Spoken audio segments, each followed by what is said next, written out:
Yeah. So let your body rock, rock, rock, rock. Zapping it to you.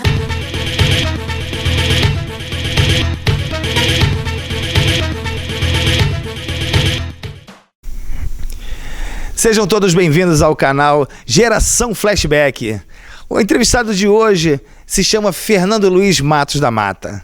Ele nasceu em 3 de janeiro de 1963 e completa 57 anos nesse ano. Ele é DJ, compositor, produtor musical, reconhecido como pai do funk carioca e rei do pancadão. Com vocês, DJ Malboro. Tudo bem? Satisfação toda minha estar aqui dando entrevista para vocês. Canal Geração Flashback é muito legal, né? Porque as pessoas acham que flashback é uma coisa da galera da antiga. Não, flashback é para qualquer geração, né?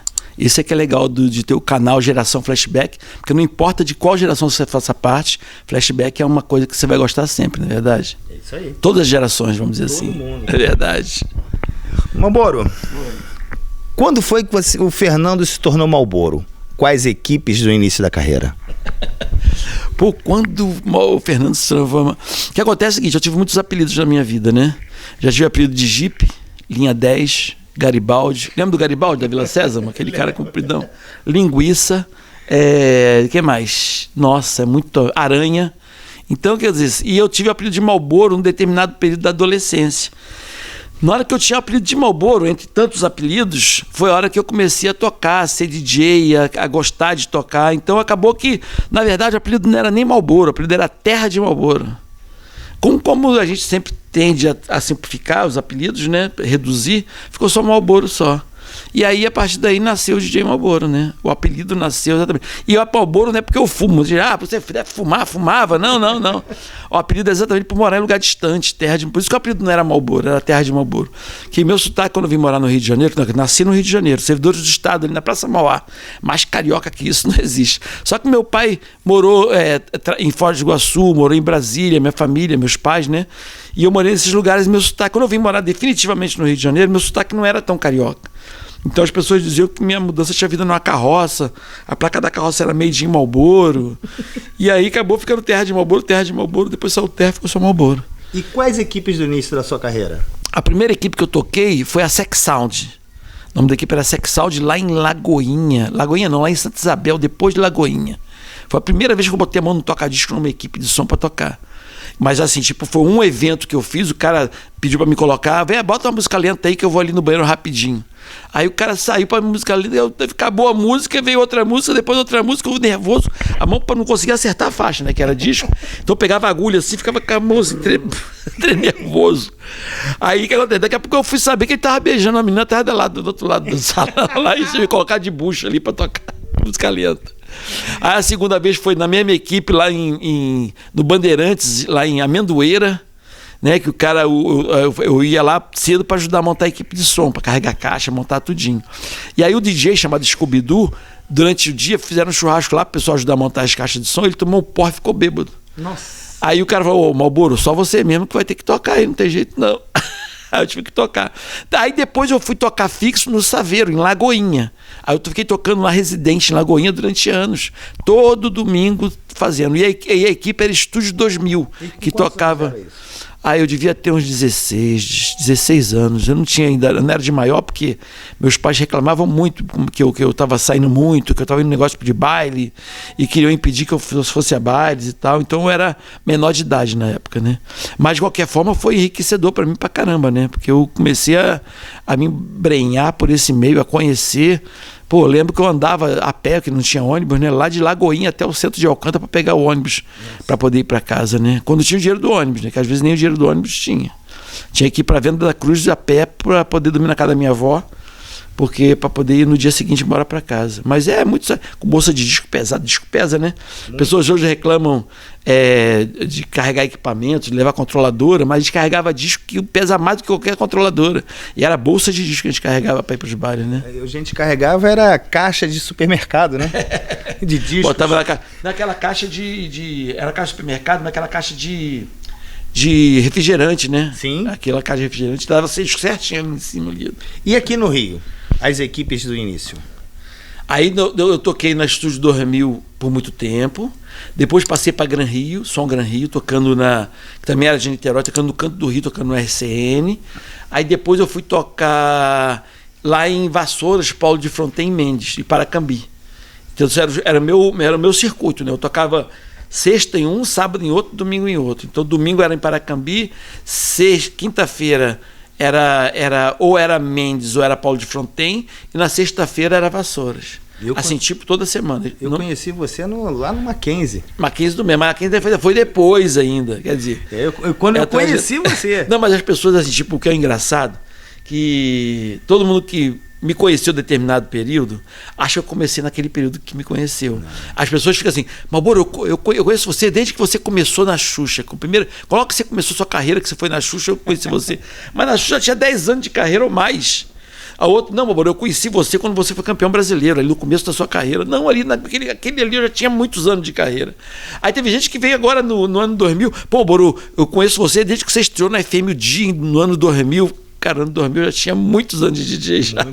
Então, cada um que me conhece em determinado período da vida deles, acha que eu comecei naquele período ali, entendeu? Porque me conheceu a partir dali. E aí eu nasci na vida deles, mas eu tenho uma carreira bem mais antiga. Eu comecei, na verdade, em 77. Eu tinha 6 anos de idade. 6 anos de idade. Eu tinha 6 anos. Então você não pegou o meu início não, de jeito não peguei, não. Bom, você foi o primeiro DJ brasileiro a ser convidado a tocar no Summer Stage em 2003. Nos conte um pouco sobre sua carreira internacional e nos conte também sobre a sua participação no Campeonato Mundial de DJs. Então, eu fui campeão, o primeiro dia a ser campeão brasileiro, né? Sim. Por isso que talvez o apelido número 1 do Brasil, porque eu fui primeiro num monte de coisa. Fui o primeiro dia a ser campeão brasileiro, fui o primeiro a fazer programa de funk numa rádio de ponta, fui o primeiro a ser líder de audiência, fui o primeiro DJ a participar de seriado, o primeiro DJ a gravar em novela, fui o primeiro DJ em um monte de coisa. Por isso que o número 1 do Brasil. Por quê? Por conta da quantidade de primeira vez que eu fiz de abertura para a profissão e para o movimento funk também.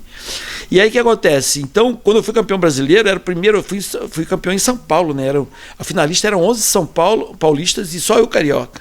E eu consegui ser campeão brasileiro, né? Mesmo sem ter tocadisco, mesmo sem ter recurso. E é uma coisa muito difícil naquela época, foi em 89. Sim. Fui convidado para trabalhar na Manchete, que foi a primeira rádio de ponta a ter o movimento funk, a ter um programa. Foi o primeiro programa a ser primeiro lugar de audiência no Rio de Janeiro, era um absurdo. A novela Malhação foi criada em cima do meu programa, porque era inacreditável que a curva do rádio, que começava de manhã, o pico de rádio era meio-dia, depois a rádio descia e a TV subia por causa das novelas e jornais das 8. Então, só que acontece o seguinte, eu conseguia mudar a curva do rádio, porque quando chegava 4 da tarde, que a curva da rádio via descer, ela subia de novo por conta do meu programa, de 5 às 7 na Manchete. E aí a Globo ficou, o pessoal de pesquisa falou, o que está acontecendo que a curva do rádio está mudando? A curva do rádio mudava, o universo do rádio mudava por causa de um programa. Aí eles foram descobrir que naquele horário de 5 às 7 tinha muitos jovens ouvindo. Aí criaram a novela Malhação ali em cima para poder ver se conseguia segurar a curva da rádio descendo e a curva da TV subindo. Entendi. Entendeu? Então é legal você ser assim, motivo de ter nascido um programa que depois revelou tantos outros talentos que a Malhação foi, né? Sim. É muito legal isso. Mas é muita história, né, cara? E as coisas dos shows internacionais, cara, eu já perdi a conta da quantidade de países que eu toquei lá fora. Países inesquecíveis, assim, coisas hilárias, festivais, principais festivais do mundo, Sonar em Barcelona, o Transmediário na Alemanha, o Atlantis em Londres, Roterdã, Amsterdã também toquei várias vezes. Portugal perdi as contas de quando toquei, porque é a língua pátria e o funk lá é muito forte em Portugal. Então Portugal eu não tenho mais como contar a quantidade de lugares.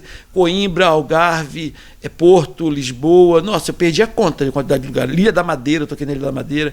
Perdi a conta de lugares que eu toquei em Portugal, cara. E locais às vezes tradicionais, assim, como Coimbra, né, que ainda é muito tradicionalista. Fui tocar funk em Coimbra, cara. Isso é muito legal. Toquei em Polônia, toquei na Polônia, em Gdansk, no Festival de Gdansk. Na Itália toquei no Festival de Arezzo, toquei no Festival de Torino, toquei na França. A França também eu perdi a conta. Funk na França é muito forte também. Toquei no Favela Chic, comecei no Favela Chic, que é uma boate que tem lá, que é muito legal, que é uma boate não de brasileiro, mas de franceses que gostam da cultura brasileira. Depois eu comecei a tocar em outros lugares na França. Eu toquei na França num dia muito importante, que é o Dia de la Musique, que são músicas nas praças públicas, né? Eu toquei numa praça pública na França, foi sensacional, assim, tipo, é indescritível, né, cara, você tocar. Toquei nesse Summer Stage lá nos Estados Unidos, fui turnê com o Diplo, o DJ Diplo, que hoje é um dos melhores do mundo, fiz turnê nos Estados Unidos com ele, toquei em vários locais, toquei no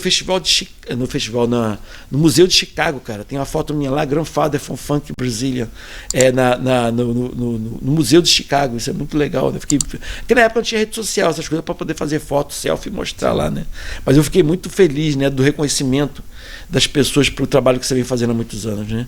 E é um trabalho que eu não esperava que fosse ter compensação nessa minha vida, né? Porque a gente observa que a capoeira, o samba e todas as culturas populares, elas levam mais de 100 anos para ter um reconhecimento. Então tudo que eu estava fazendo era exatamente despretensioso, assim. Sabia que ia acontecer tudo que está acontecendo com o funk hoje, reconhecimento internacional. Hoje o funk é a música brasileira mais escutada no mundo inteiro. Segundo as plataformas digitais, saiu matéria na Folha de São Paulo falando sobre. E eu sabia que isso tudo ia acontecer, mas eu não sabia que eu ia estar vivo para acontecer. Eu acho que meus netos e bisnetos é que queriam tirar proveito de tudo que eu estava semeando e plantando naquele momento. Mas graças à internet, naquele ano de 89 também nasce a internet. Sim. E aí foi que apressou e deu velocidade a todo o processo de estabilidade de um movimento que os outros levaram 100 anos, o meu levou 30, né? 30, 20, 30 Graças anos. a Deus, né? Graças a Deus, eu pude estar nativa, trabalhando e vendo tudo acontecer. É como se eu tivesse plantado, semeado uma árvore que leva 100 anos para colher, e eu falei, não vou colher, mas vou plantar aqui, porque meus netos viram. Aí, de repente, essa árvore, aparece um adubo novo chamado internet, essa árvore cresce e dá fruta, e eu como da fruta ainda, vivo. E nativa, né? Eu falo muito que eu pareço, sabe aquele capoeirista que no início do século ele era perseguido, proibido, ia preso, punido, chicoteado se por acaso dançasse a capoeira? Aí já passou esse capoeirista lutar pela capoeira e em um determinado momento ele vê a capoeira nas Olimpíadas, aí ele vai para a Olimpíada, chega lá, ele é medalhista. Muito bom, né? É o que eu me sinto, um capoeirista medalhista na Olimpíada, participante, depois de ver toda a perseguição que houve no início. Entendi. Então eu acho isso muito assim, satisfatório. Acho uma dádiva, né? Acho que Deus foi muito iluminado comigo. Graças a Deus. Funk Brasil. Como foi o início, a concepção da ideia? A ideia foi o seguinte, o Hermano Viana, ele em 86, 87, me procurou na rádio querendo fazer uma tese de mestrado sobre o funk carioca. Aí e até então não tinha nada nacional, tudo era internacional. Tem uma matéria minha, tudo na internet, falando, o pessoal perguntando por que os funks são todos internacionais. Uma pessoa me pergunta, fala, porque aqui no Brasil ainda não conseguiram fazer a batida do funk ainda compatível à qualidade das coisas que se fazem lá fora. Eu dando entrevista falei isso 1 ano antes de fazer o Funk Brasil, mas mal sabia eu que ia fazer essa transição, né? Mas eu estava meio assim explicando para o repórter numa entrevista por que não era. E aí ele foi, né, durante as incursões dele, fazendo as teses de mestrado, que virou livro depois. A galera pode ter esse livro de download no site Overmundo, www.overmundo.com.br, se eu não me engano, é .com. Aí lá tem na descrição. Aí a pessoa baixa o livro inteiro e lê o livro. Então no livro, durante o livro, ele vai me dar de presente uma bateria eletrônica. E o funk foi criado por ingenuidade. Por que ingenuidade? Porque eu reclamava com ele de por quê? Porque o funk, eu tocava para 5 a 10 mil pessoas no final de semana e ninguém falava nada. Não tinha uma matéria de jornal, não tinha programa de televisão, não tinha programa de rádio, não tinha nada. E uma boate da Zona Sul com 200 pessoas tinha tudo isso. Tinha televisão, tinha rádio, tinha jornal. Eu falei, cara, não é possível que eu toco para 10 mil pessoas, ninguém fala nada, e uma boate de 200 pessoas na Zona Sul, todo mundo fala tudo. Tem que arrumar uma maneira de criar um jeito de dar visibilidade ao que eu estou fazendo, para poder eu conseguir alcançar novos patamares. E aí, quando ele me deu a bateria eletrônica de presente, que estava do Hermano, que ele é irmão do Herbert Viana, aí o Hermano Viana me deu a bateria, eu falei, caramba, cara, já sei como é que eu vou fazer. Já sei como é que eu vou ter representatividade nas televisões, nos jornais, na televisão, criando próprios ídolos do meu movimento. Quando eu tiver os artistas e os ídolos do meu movimento, eu vou ocupar o espaço que não está tendo de visibilidade. Era ingenuidade, por quê? Porque existia um preconceito entre a Zona Sul e a Zona Norte, entre subúrbio. Mas eu não via isso como preconceito, eu via como igualdade, eu via todos com igualdade. Por ter sido ingênuo e não entender que era uma questão de diferença social e de localidade, uns eram ricos da Zona Sul e o pobre da Zona Norte. Eu não via aí dessa forma. E talvez eu não visse dessa forma porque eu morei em Brasília, morei em Foz do Iguaçu, que não tem essa divisão. Sim. Entendeu? Talvez me desse a visão de ingenuidade. E aí eu falei, não, vou criar o Usina do Movimento, agora vou conseguir ocupar os espaços. Aí foi assim que eu comecei a fazer as primeiras músicas, os primeiros grupos, E aí eu procurei os artistas não, não existia artista. Procurei os dançarinos dos bailes que estavam perto de serem artistas. Porque o Movimento Funk Club, Cash Me, os caras iam pro baile, ganhavam troféu, faziam passinho, subiam no palco, soltavam fogos. Então eu falei, cara, se esses caras cantar, vai ser a maneira que eu vou ter de dar o primeiro passo no funk. Só que ninguém quis participar, ninguém acreditava. Os grupos não acreditavam que pudessem cantar, ou que cantar fosse um próximo passo para a vida deles melhorarem, ou para eles terem uma visibilidade maior. Naquele momento, e o funk nacional, eles achavam que não ia dar certo nunca. Então o que acontece? Eu tive que inventar os artistas do primeiro disco, né? Peguei o Batata, que era locutor de rádio, peguei o Cidinho, que era executivo de gravadora, peguei o Ademir Lemos, que era DJ, eu saí catando gente para poder fazer o disco, inventar o disco. Eu fiz todas as letras, foi o que fiz, para poder o quê? Para poder começar a mostrar para poder dar o primeiro passo. Eu sabia, eu tinha tudo planejado. Então, no livro do Hermano, o professor dele, o orientador dele, na verdade, que é chamado Gilberto Velho, chama a atenção dele. Cara, você não podia ter dado essa bateria para o Marlboro. Você acabou de dar um riff para o chefe indígena. Você pode mudar a história a partir dessa bateria eletrônica. E mudou. E mudou. E eu para marcar marcar, porque você não acreditava, não é possível que você planejasse tudo o que ia acontecer, não é possível que você tinha todos esses planos. O que eu fiz? Eu fiz um registro subliminar dessa passagem, de tanto consciente que eu era do que ia acontecer. Que você pegar a capa do Funk Brasil 1, você ir na contracapa lá, você vai ver agradecimentos a Hermano Viana, responsável por esse massacre. Afinal, foi ele que deu o riff ao chefe indígena na página tal do livro tal. Quer dizer, já mostrando que eu estava previsionando do que ia acontecer, entendeu? Sim, é uma mensagem subliminar. Na época as pessoas poderiam não ter entendido muito, mas eu sabia que anos depois as pessoas entenderiam, porque eu sabia do que ia acontecer. Era uma coisa planejada mesmo, entendeu? Entendi. Você é reconhecido no mundo do funk por ajudar necessitados, com bares beneficentes.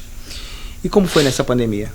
Teve o funk solidário, que eu pude ajudar dentro das minhas possibilidades, porque na verdade todo mundo na pandemia passou por dificuldade, né? Sim. Eu ajudei alguns amigos meus diretamente, e a gente, para poder ajudar coletivamente, o Cirrose, que veio com a gente de carro, ele organizou o funk solidário e pediu depoimento meu, pediu para me divulgar nas minhas redes sociais, nas minhas lives tinha lá o código de barra do funk solidário. Não foi uma iniciativa minha, mas que eu estava enganjado para ajudar também, porque acho que todo mundo nesse momento tem que se ajudar, né? Sim, com certeza. A Rádio FM foi fundamental para que você chegasse ao topo? Ou não? Não, acho que tudo é fundamental. Tipo assim, a Rádio FM é fundamental, os festivais que eu participo foram fundamentais, o Hermano ter escrito aquele tese de mestrado que virou livro Me Dá Bateria foi fundamental, e ter feito a Xuxa foi fundamental para a visibilidade a nível nacional. Eu acho que, tipo assim, não dá para dizer qual foi o ponto que você... Ter sido campeão brasileiro foi fundamental, porque quando eu lancei o Funk Brasil, eu fui boicotado pelos DJs, né, da época. Eles não queriam que o funk nacional desse certo, porque existia uma máfia dos discos internacionais. Essa época acho que já deve ter pego. Que nego raspava rótulo, vendia disco caro. Existiam os caras que viajavam, que eram os influenciadores. A época do malote. Do malote, entendeu? Malódromos, né? Isso aí. E aí as pessoas que viajavam para fora eram os formadores de opinião dos DJs. Sim. E os DJs eram formadores de opinião para o público. Então esses caras que traziam o disco de fora, se o funk nacional der certo, eles iam buscar disco aonde? Lugar nenhum. Então houve um boicote coletivo dos DJs, equipe de som, de todo mundo, para poder o Funk Brasil não dar certo. Porque ia atrapalhar uma máfia que já estava estabelecida de viagens internacionais trazendo discos de fora. O funk nacionalizar-se praticamente ele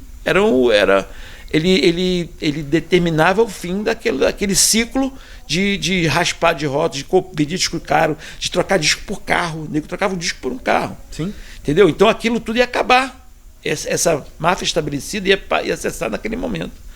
Então o que eles fizeram? Fizeram um boicote, ninguém toca nada do Marlboro, porque se tocar vai prejudicar todo mundo. Esse negócio de funk dele não dá certo, mas era falar mal, assim, de graça, né? Alguns até conscientes falavam, não vou tocar isso porque vai me atrapalhar comercialmente. Outros faziam o boicote, mas sem saber porque estava boicotando, simplesmente por influência de outros. Entendeu? Eu por não acreditar, outros por não acreditar. Mas aí o que acontece? O que foi fundamental naquele momento? Eu ter sido campeão brasileiro. Então, a vitrine. Eu ter ido para uma rádio de ponta, Manchete. Eu ter acontecido vários fatores e ter ido para a Xuxa também. Então, quer dizer, o boicote foi boicotado. Sim. Por conta das ações que foram feitas naquele momento para quebrar o boicote. E que você lembre qual foi a rádio que te deu mais audiência em toda a sua vida de FM? Rapaz, na Manchete, que foi criada a Malhação em cima do meu programa de rádio, era audiência de televisão que eu tinha naquele momento. Era absurdo. Eu mudei a curva do universo de rádio por conta de um programa. Isso nunca tinha acontecido antes. Aí teve a fase também da RPC. Nossa, mãe, era uma audiência absurda. Da 105 também. Eu trabalhei na RPC também. A 105 foi uma coisa absurda. A RPC foi uma coisa... A FM o Dia foi também absurdo. Foi uma coisa assim de loucura, assim, de parar tudo. Parecia novela. O Rio de Janeiro parava para ouvir o programa. A diversão, a brincadeira entre o locutor. Então, acho que é difícil dizer qual rádio. Eu tive na Tropical. A primeira vez que o funk chegou em primeiro lugar foi eu na Tropical FM. Na rádio do senhor Armando, fazendo um programa de funk no meio do monte de pagode. O programa era primeiro lugar de audiência. Então, se parar e pensar, eu acho que não tem assim a rádio, cada rádio no seu momento, na sua hora, com a sua audiência, né? Certo. Eu acho que todas foram fundamentais, importantíssimas, mas que todas elas formam uma história, né? Na tua trajetória como DJ, você também trabalhou como ator e escritor. Quais foram as obras e filmes? Pô, eu participei, cara, de cabeça lembrar assim, porque são tão poucos que não dá nem para memorizar direito. Bom, eu primeira vez participei num filme chamado Inocência dos Anjos, mas eu participei só com a voz. O cara estava ouvindo o Big Mix, vinheta, eu falando com o locutor. Foi uma participação radiofônica, né? Que os caras estavam ouvindo a rádio e estava o meu programa rolando e eles pediram autorização. Fiz uma música para a trilha sonora desse filme, chamada Basketball, que está nas plataformas digitais. Está lá com DJ Malboro, vírgula DJ Malboro, e é muito legal a música ter tido ter feito uma música para filme naquele momento. Depois participei também do filme do Luciano Huck e Angélica, Um Sonho de Verão, também participei, ali já foi presencial. Participei de Cidade dos Homens, do seriado Sábado na Cidade dos Homens. Participei na Novela América também. Novela América, o que mais eu participei? Nossa, de cabeça agora. E como escritor? Então, eu fiz o livro, né, com a Luzia Salles, que foi Malboro por ele mesmo, que saiu Dia Malboro na Terra do Funk com Suzana Macedo, porque eu sempre fui co-escritor, né? Sempre estive acompanhando e junto com as pessoas, que eu não sou escritor, mas aí, junto com uma pessoa, um profissional, a gente consegue desenvolver as ideias, colocar no papel e fazer o livro, na verdade. Sim. Como se fosse uma autobiografia. Mas teve muitas coisas, documentários saíram direto, muita coisa de documentário. Eu acho que o funk, cada tempo que passa, ele está se enriquecendo mais de informações sobre a história do movimento funk. Agora tem uma peça de teatro, né? Que eu até exibi no meu canal, uma peça de teatro. O pessoal adorou, que você se emociona, né, com as histórias, e você, ao mesmo tempo que você ri, brinca, se diverte, também se emociona. A peça de teatro, e olha que é uma peça de teatro que você não está ao vivo, você está vendo por uma live, né? A peça, mesmo assim você tem todo esse envolvimento e emoção. Imagina ela ao vivo, muito mais legal, né? Agora, estou esperando a hora de ter um seriado do História do Funk, com vários capítulos, várias temporadas, para poder... Seria muito bom. Muito bom, Seria, né? Muito bom. E a audiência que você tem, imagina só. Nossa. Quantas gerações ia assistir essa história? Com certeza. Não, mas se tu parar e pensar, tu vê que tu vai pegar na geração da década de 70 até os dias de hoje. E daqui vai mais para frente. E pode colocar tradução para várias línguas, porque todo mundo vai querer saber da história do funk. Sim. Entendeu? Quer dizer, então um filme longa-metragem é legal, mas eu acho muito curto para contar a história. Um filme longa-metragem eu acho que seria muito curto mesmo. Muito o ideal curto. Seria um Grey's Anatomy da vida, né? O Grey's Anatomy, é verdade. Aquele seriado Lost que não termina nunca, justamente, né? Porque realmente o funk não termina nunca, né? Ele está sempre se transformando. Está sempre se transformando. Sempre se atualizando, sempre novas coisas. Então, essa temporada, quando ela começar... Quando chegar no capítulo 20, o funk já mudou muito para frente, já vai ter mais capítulos para colocar das alterações e modificações que o funk sofreu. Teve. Justamente. Então tem que ter uma galera, roteiristas contando a história do início e novos roteiristas contando daqui em diante. Porque quando o funk chegar aqui, ele já tem uma história grande para caramba para frente para contar. E justamente por causa dessa transformação do funk, eu vou fazer uma pergunta até um pouco polêmica. Mas vamos lá, o funk carioca foi um estilo que você criou. Certo. Embalado por letras românticas, em sua grande maioria, como o Copacabana Beach, Latino, entre outros, Fidência. Latino. Fez um sucesso estrondoso, tocando até os dias de hoje. Eu, pelo menos, toco o MC Batata, Copacabana Beach até os dias de hoje nos meus bailes. Como você vê a transição das baladas românticas que você criou para o funk 150 BPM, que grande parte vulgariza a mulher e enobrece os entorpecentes? Bom, primeiro eu acho que as pessoas estão responsabilizando um BPM por um conteúdo, estão me fundindo. Eu acho que isso é uma estratégia de quem não quer, vamos supor, mudar, não quer que siga um novo rumo. A música pode ter o BPM que for, 140, 150, 160. O importante é o conteúdo que ela carrega. Sim. Entendeu? Então eu acho que a velocidade tem que ser excluída da discussão quando se fala sobre conteúdo. Só que o conteúdo que está se fazendo hoje, que eu não toco, não aprovo, não sou a favor e estou sempre fazendo campanha contra, não também posso culpar e responsabilizar as pessoas que estão fazendo, porque eles estão tentando uma oportunidade, um lugar ao sol, sim, fazer sucesso de alguma forma. Então o que acontece? Você tem que simplesmente analisar e saber o processo de como isso tudo aconteceu, de como chegou a esse patamar.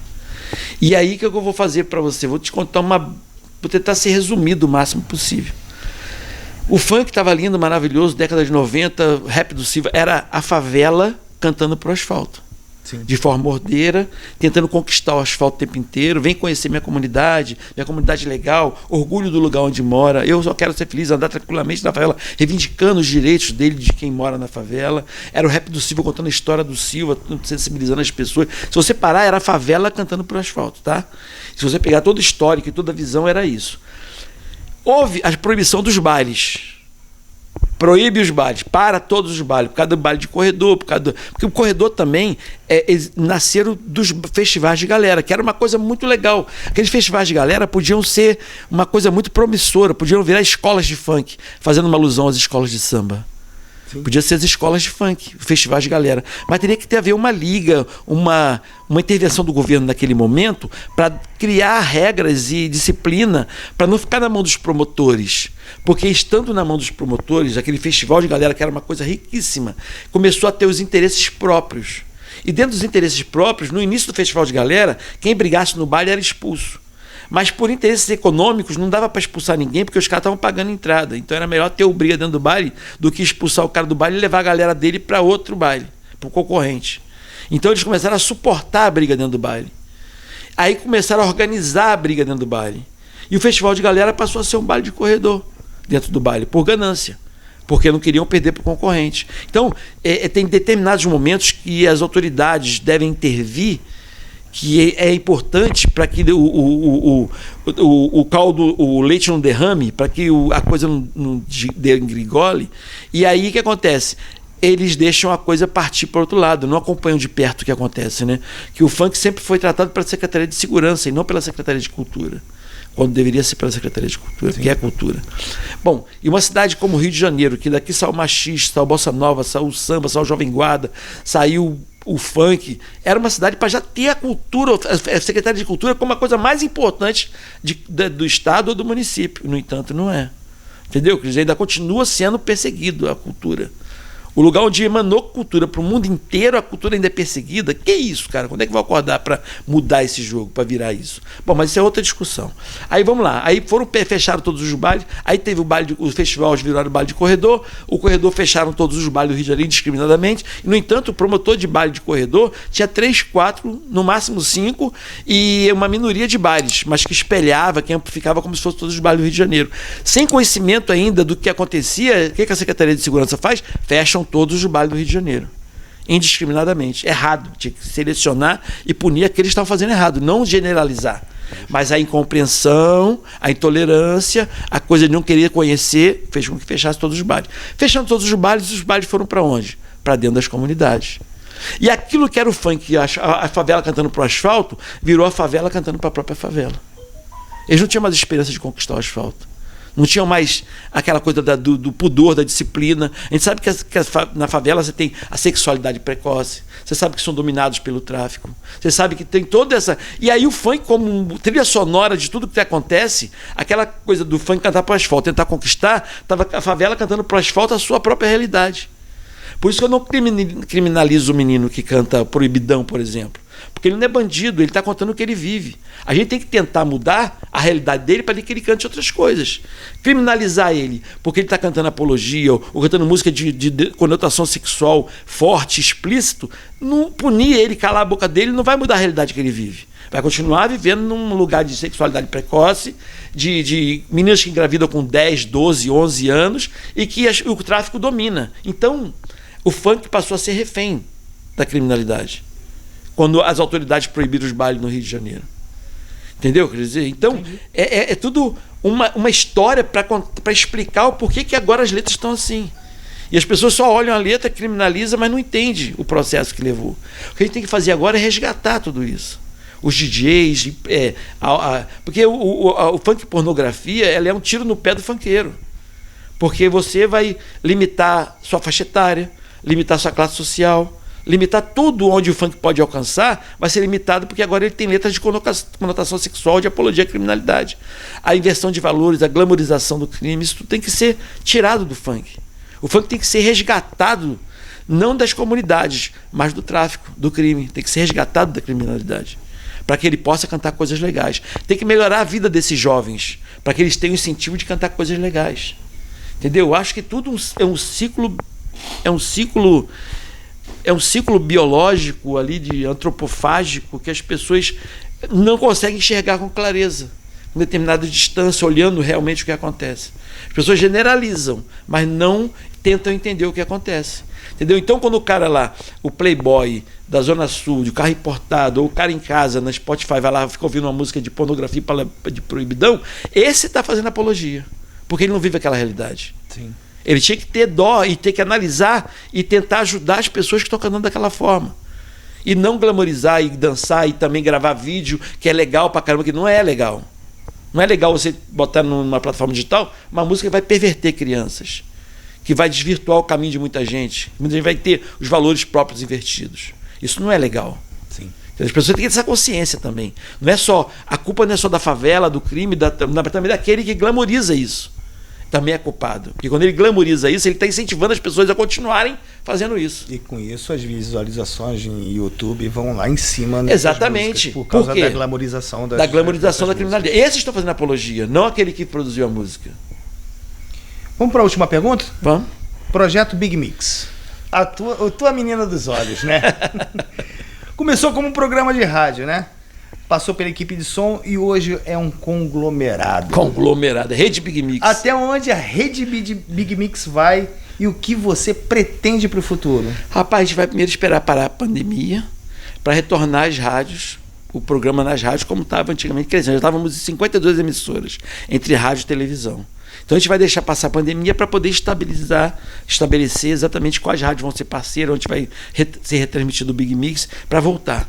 Porque nesse momento de pandemia a gente não sabe o que vai ser do futuro, então é melhor a gente dar um passo atrás e depois dar 10 para frente do que ficar ali tentando dar um passo para frente e não conseguir andar.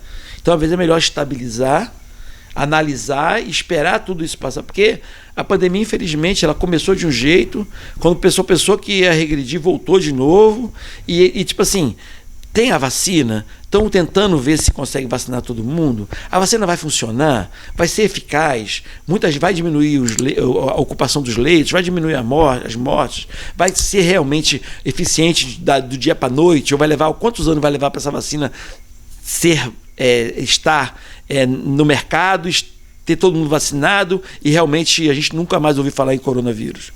Entendeu? Então a gente está todo mundo numa expectativa muito grande de o que vai ser do futuro. A gente está fazendo as lives, o que está do nosso alcance fazer para poder as pessoas não perderem o contato, as pessoas acompanharem a gente de alguma forma, são os stories, são as redes sociais, é o Facebook, é o Instagram, é que estou sempre postando alguma coisa para as pessoas acompanharem, né?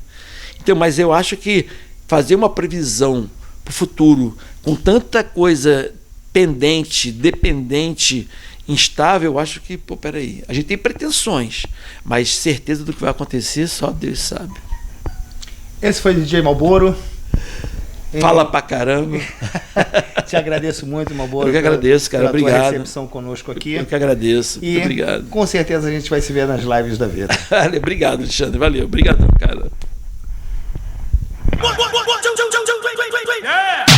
So let your body rock, rock, rock, rock. Zapping it to ya.